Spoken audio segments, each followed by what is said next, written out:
In this video, I'll show you how to add a background image in Looker Studio, step by step, to give your reports a more polished and branded look.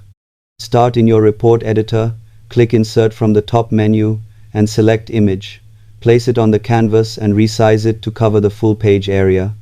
Then head to the right side Properties panel, upload your image, and adjust it so it fits cleanly without distortion. For best results, use a high-resolution image with subtle patterns to keep your data readable. One common issue is that the image may cover your charts, which is normal.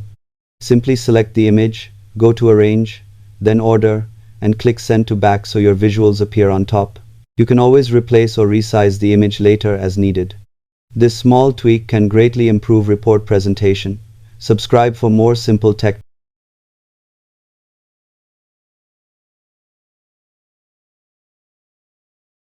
tips.